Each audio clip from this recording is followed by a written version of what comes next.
Welcome back to the channel. It is so nice to have you all back, and it has been a long break, and we are back. We're about to start the new year with a new project.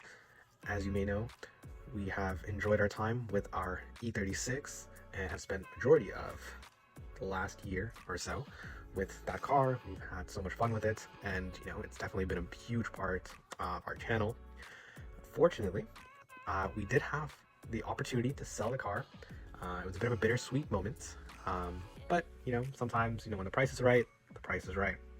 And so our channel took a bit of a hiatus, and during that time, like most people, majority of our free time and majority of our time that we were working, we spent most of our time on Facebook Marketplace and Kijiji looking for the next project car for our channel. And during one of those opportunities, we have found our next project car. To preface, our main goal was to find a new project car, a classic car, under a reasonable budget, going as cheap as possible, yet in a decent enough condition where it is restorable, we have issues that we're able to solve, and overall have a fun project, or a headache of a project, for the next coming year or so. That is where we've landed on our new car. This is our new 2006 BMW 325 Ci Coupe Automatic. As you can see, it looks pretty nice. To give you an idea, we found it on Facebook Marketplace, listed at a whopping $1,200.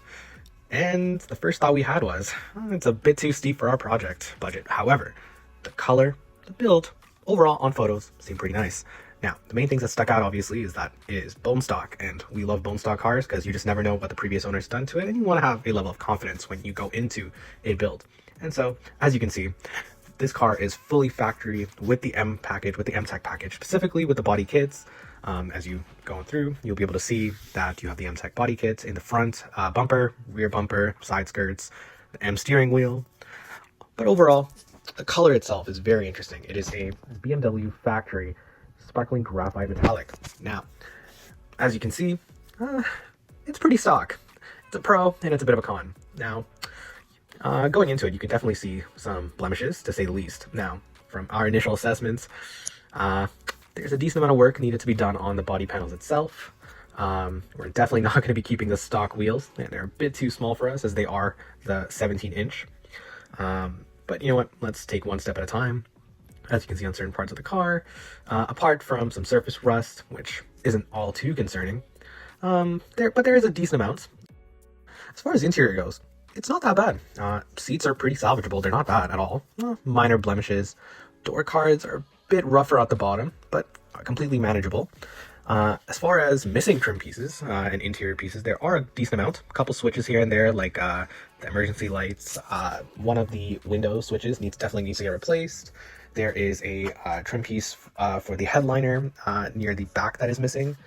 But overall, in pretty decent condition. The M steering wheel could use a bit of a touch-up or even a replacement, but I guess we'll come back to that one when we get there. And as far as the headliner goes, near the edges, it is starting to come off a bit, but it is a pretty simple fix. Nothing some sticky spray adhesive can't fix itself, but overall pretty salvageable. It's not too bad. It definitely needs a detail though, as the car has been parked for a few months. Previous owner said that he noticed that the coolant reservoir had a leak and immediately parked it, or so he says. And so you just never know, but it definitely needs a proper interior detail. Now, I think that's right about where the pros end. Now, here are the cons. As I mentioned, previous owner did park the car for a few months after he noticed a coolant leak on his driveway and decided not to risk it any further, made an assumption that the coolant reservoir had been cracked and therefore parked it for a few months. Now, to be safe, we did not want to drive the car, just not to overheat the engine itself, so we did end up starting it and seeing how the car ran overall. We did see puddles of coolant, but we weren't too concerned necessarily, but it is definitely something to be aware about because you just never know. A crack in your reservoir could mean a lot of catastrophic things if you continue to drive it or continue to pull the car itself. But we took a bit of a gamble on it. As far as everything else, overall, there are some classic things, just classic maintenance that needs to be done. All the brake pads, rotors, they haven't seemed like they've come off in a long time. They're pretty rusted up, so for safety, definitely. So that definitely needs to get replaced. As far as engine dash lights, there's no cell, so that's perfect. However, there is an airbag light, which is typically a headache to deal with. However, all right, so considering that's the only dash light, that's, I guess, not too bad. We definitely need some new tires, but considering we're not keeping these rims, that's perfectly fine. And we'll likely be reselling these rims on Facebook Marketplace ourselves. So if you are looking for some stock 17-inch rims for a E46, check out your Facebook Marketplace and see if you can find us. Apart from that, there does seem to be a bit of a leak coming from the rear of the valve cover gasket. And so considering these things are over 20 years old, gaskets are plastic, flimsy, and do expand and deteriorate over time due to the heat. Something that we can definitely replace ourselves. Not necessarily too concerned with that either. But overall, doesn't seem too bad. And the last thing remaining is negotiating a sale. Now, there are some pros, there are some medium to concerning cons, but overall, it's pretty clean considering the market of E46s, especially in Toronto and the GTA area. I would say majority of the E46s that are even available are pretty clapped out in my opinion. It's pretty hard to find a manual, let alone in decent mileage. This car in particular is about 249,000 kilometers on the dash, but original engine and transmission. So to us, that's pretty low. That's, considering what's currently on the market. The color is very unique. As far as the cosmetics, these are definitely things that we can work on. Like, there are a good amount of things that we do need to do. I forgot to mention that there is a fog light that is missing, another fog light that's cracked, a couple trim pieces missing, a couple light switches that need to get replaced. The trunk open button doesn't work. And apart from just the rust overall, just a few spots that, nothing that we can't figure out per se. Side skirts itself may need to repaint itself, but not anything, again, not overall concerning. And so now it just comes all straight down to the price. And so I would say after a tough negotiation, we were able to get the seller down to a whopping $500. And honestly, it was our best case scenario. Really happy with the sale, considering we drove out about almost 2.5 hours to come find this in the outskirts of Georgetown.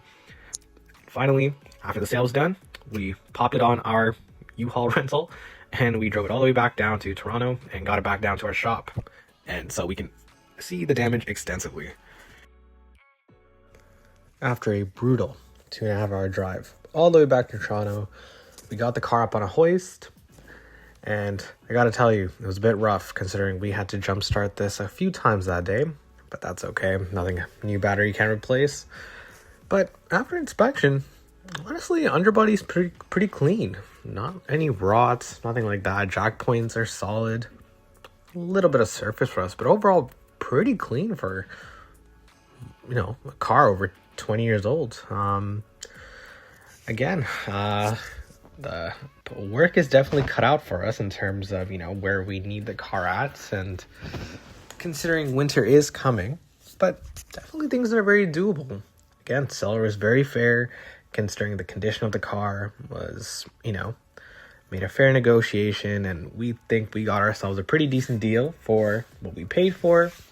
Now, there is, again, love to preface this, hate to preface this. There is a lot of work that needs to be done to this car to get it not only to a roadworthy condition, but also to where we want it, an OEM plus type build, which is typically what we always do with any of our cars on our channel. And so the current vision is definitely to first pass safety, get all the brake pads, rotors done, clear up the airbag lights, as far as cosmetics, just make sure that we can at least get some emblems on it, work on the paint, definitely get on a restoration in terms of some of the body panels. We're definitely gonna have to be sourcing some new wheels for the car as well. Seeing what we want to do with this exhaust in the future, because I highly doubt that we're gonna be keeping the stock one. So a catback definitely seems to be the way we're looking towards the plan.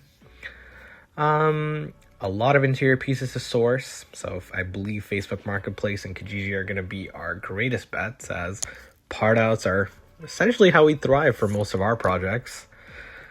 I would definitely say the biggest headache is definitely going to be the airbag light, if I had to say so myself. The valve cover gasket does need to get replaced. A little more labor intensive, but nothing we can't figure out on our own. And I would definitely just, for safe bet, I would still do a complete fluid flush and changes for everything, transmission, oil changes, everything. I would, just peace of mind, get it done, and then you have a baseline to just, start the car. But yeah, once safety's done and we've slapped the new wheels on and everything like that, then we get into the fun stuff in terms of upgrading and seeing what else and we can do with this car and, our future goals towards it. And that's about it. This is currently where we're at with the project. If you like this type of content, please follow, like, subscribe, and share with your friends. And stay with us as we get into another headache and figure things out one step at a time.